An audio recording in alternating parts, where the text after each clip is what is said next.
മിട്ടുവും ആകാശത്തിലെ മീനുകളും. പണ്ടു പണ്ട്, വളരെ പണ്ട്, നീലക്കുറിഞ്ഞി എന്ന മനോഹരമായൊരു കാടുണ്ടായിരുന്നു.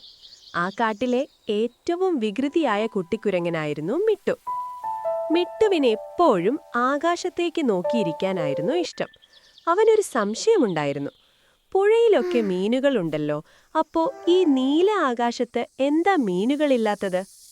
ഒരു ദിവസം രാത്രി മിട്ടു ഒരു വലിയ മരക്കൊമ്പിൽ കിടന്നുറങ്ങുകയായിരുന്നു.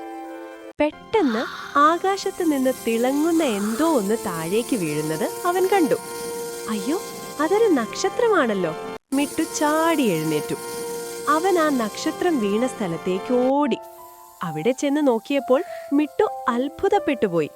അതൊരു നക്ഷത്രമായിരുന്നില്ല, മറിച്ച് തിളങ്ങുന്ന ചിറകുകളുള്ള ഒരു ആകാശമീൻ, സ്കൈ ഫിഷ് ആയിരുന്നു. അതിന് സ്വർണ്ണ നിറമായിരുന്നു. ആകാശമീൻ സങ്കടത്തോടെ മിട്ടുവിനോട് പറഞ്ഞു, മിട്ടു, ഞാൻ ആകാശത്തെ കടലിൽ നീന്തുകയായിരുന്നു. പെട്ടെന്ന് കാലുതെറ്റി താഴേക്ക് വീണുപോയതാണ്.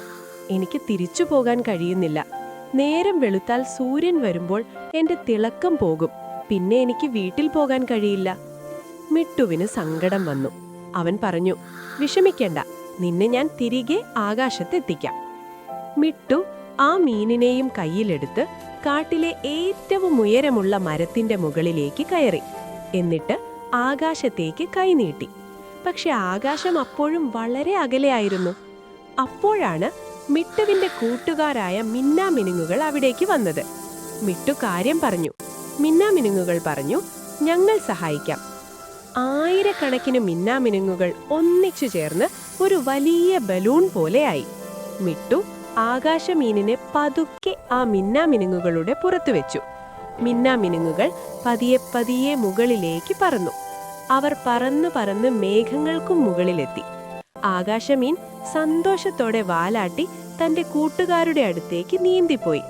പോകുമ്പോൾ ആ മീൻ മിട്ടുവിന് സമ്മാനമായി ഒരു ചെറിയ സ്വർണ്ണത്തൂവൽ താഴേക്കിട്ടുകൊടുത്തു. അന്നു മുതൽ രാത്രിയിൽ ആകാശത്ത് നോക്കിയാൽ ചിലപ്പോൾ നക്ഷത്രങ്ങൾ അങ്ങോട്ടും ഇങ്ങോട്ടും ഓടുന്നത് കാണാം. അത് യഥാർത്ഥത്തിൽ നക്ഷത്രങ്ങളല്ല, മിട്ടുവിന്റെ കൂട്ടുകാരനായ ആകാശമീനും അവന്റെ കുടുംബവും നീന്തി കളിക്കുന്നതാണ്. ഗുണപാഠം: നമ്മൾ മറ്റുള്ളവരെ സഹായിക്കുമ്പോൾ അത് ലോകത്തെ കൂടുതൽ മനോഹരമാക്കുന്നു.